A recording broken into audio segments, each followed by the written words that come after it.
விழுப்புரம் சென்னை தேசிய நெடுஞ்சாலையில் ஆங்காங்கே பேருந்துக்காக பொதுமக்கள் காத்திருக்கின்றனர்.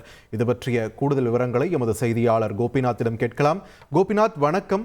பேருந்து கிடைக்காம பொதுமக்கள் அவதிப்பட்டு வந்த காட்சிகளை காலையிலே பார்த்தோம். தற்பொழுது சிறிது நேரத்திற்கு முன்னாடி அமைச்சர் நம்ம கிட்ட பேசும்போது கூடுதல் சிறப்பு பேருந்துகள் இயக்கிறதாகவும் சொல்லியிருந்தார். தற்பொழுது அங்கே என்ன நிலவரம்? பேருந்துகள் இயக்கப்பட்டு வருகின்றதா? மக்கள் என்ன சொல்றாங்க? கடந்த 2 நாட்களாக பெய்த கனமழை காரணமாக விழுப்புரம் மாவட்ட தலைநகரம் ஸ்தம்பிச்சு போச்சுன்னு சொல்லலாம். நம்ம இருக்கிற பகுதி பார்த்தீங்கன்னா விழுப்புரம் மாவட்ட தலைநகரோட ஒரு முக்கியமான பகுதி விழுப்புரம் மாவட்ட பெருந்திட்ட வளாகம். இந்த பகுதி தாங்க மாவட்டத்தோட இதயம்னு சொல்லக்கூடியது. இந்த பகுதியில் பார்த்தீங்கன்னா ஒரே இடத்துல அமைந்தக்கூடிய விழுப்புரம் புதிய பேருந்து நிலையம், விழுப்புரம் நீதிமன்றம், விழுப்புரம் மாவட்ட ஆட்சியர் அலுவலகம், விழுப்புரம் மாவட்ட காவல்துறை கண்காணிப்பு அலுவலகம், அனைத்து அலுவலகம் ஒருங்கே சேர்ந்த இடம் தான் இந்த இடம்.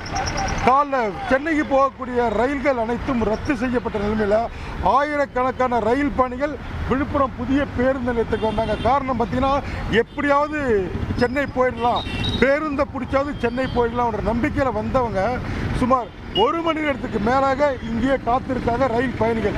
இதற்கான ஒரு முக்கியமான காரணம் பார்த்தீங்கன்னா பேருந்து நிலையம் முற்றிலுமாக நீரில் மூழ்கி பேருந்துகள் உள்ளே செல்ல முடியாமல் விழுப்புரம் சென்னை தேசிய நெடுஞ்சாலையில் பொதுமக்கள் காத்திருக்கக்கூடிய ஒரு அவல நிலையில் இருக்குது. ஏராளமான பயணிகள் காலை முதலே இந்த இடத்துல காத்துட்டு இருக்காங்க.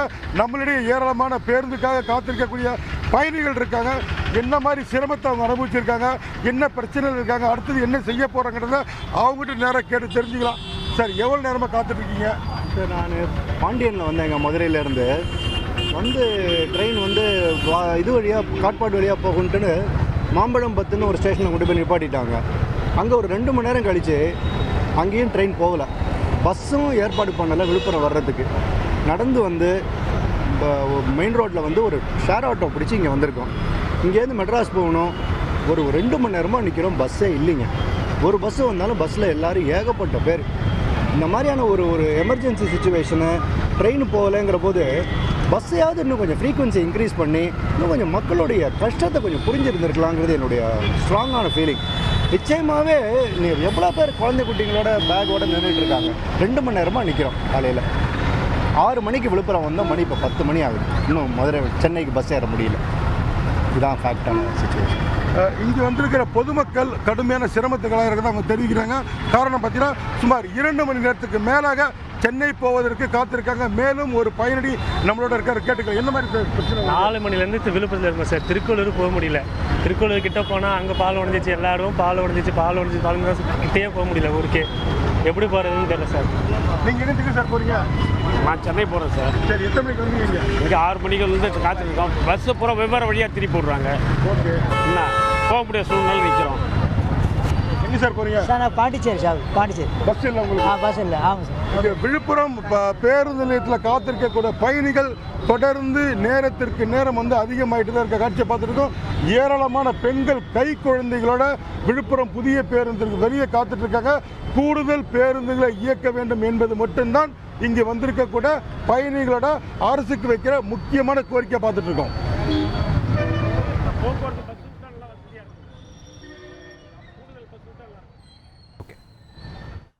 கோபிநாத், இப்போ அமைச்சர் சற்று நேரத்துக்கு முன்னாடி பேசும்போது கூட குறிப்பிட்டிருந்தாரு சிறப்பு பேருந்துகள் கூடுதலாக இயக்கப்படும் விழுப்புரத்தில் இருந்துன்னு சொல்லிட்டு. அப்படி அந்த சிறப்பு பேருந்துகள் தொடர்பாக ஏதேனும் அறிவிப்பு அங்கே வெளியாகி இருக்கிறதா? பணிமனை தரப்புல இருந்து எதுவும் சொல்லியிருக்காங்களா? களத்தில் பார்க்க முடிகிறதா சிறப்பு பேருந்துகளை?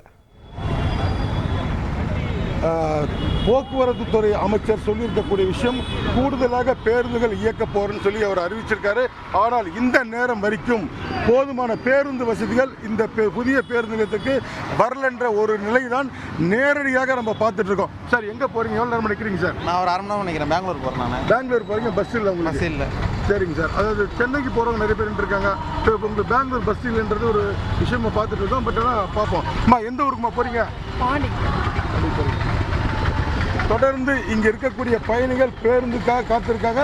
சென்னை மட்டுமல்ல, விழுப்புரத்திலிருந்து அருகில் இருக்கக்கூடிய திருக்கோவிலூர், பெங்களூர், பாண்டிச்சேரி எல்லாம் உள்ளிட்ட எந்த பகுதிக்குமே போதிய பேருந்து வசதிகள் இல்லை என்பது பொதுமக்களோட வேதனையாக பார்த்துட்டு இருக்கோம். காத்திருக்கக்கூடிய மக்களோட அவங்களுடைய வேதனையை தெரிவித்த தகவல் தான் பார்த்துட்டு இருக்கோம். நன்றி கோபிநாத், உங்களுடைய விரிவான தகவல்களுக்கு. போக்குவரத்து துறை அமைச்சர் சிவசங்கர் சற்று நேரத்திற்கு முன்பு விழுப்புரத்திலிருந்து கூடுதலாக சிறப்பு பேருந்துகள் இயக்கப்படும் என்று தெரிவித்திருந்தார். அந்த சிறப்பு பேருந்துகளுக்காக அங்கு நூற்றுக்கணக்கான பயணிகள் காத்துக் கொண்டிருக்கின்றனர். ரயில் போக்குவரத்தும் துண்டிக்கப்பட்டிருக்கக்கூடிய நிலையில் சென்னை உள்ளிட்ட பிற பகுதிகளுக்கு செல்வதற்கு முறையான பேருந்து வசதிகள் இல்லை என்ற ஒரு குற்றச்சாட்டை தொடர்ந்து அங்கு இருக்கக்கூடிய பயணிகள் முன்வைத்திருந்த நிலையில் சிறப்பு பேருந்துகள் எப்பொழுது வரும், பயணிகளுக்கு எப்பொழுது அந்த பேருந்து வசதிகள் ஏற்படுத்தி தரப்படும் என்ற ஒரு கேள்வி இங்கு வலுவாகி இருக்கிறது. களத்திலிருந்து செய்தியாளர் கோபிநாத் வழங்கிய விரிவான தகவல்களை நாம் கேட்டோம். செய்திகளை உடனுக்குடன் தெரிந்து கொள்ள உடனே சப்ஸ்கிரைப் பண்ணுங்க.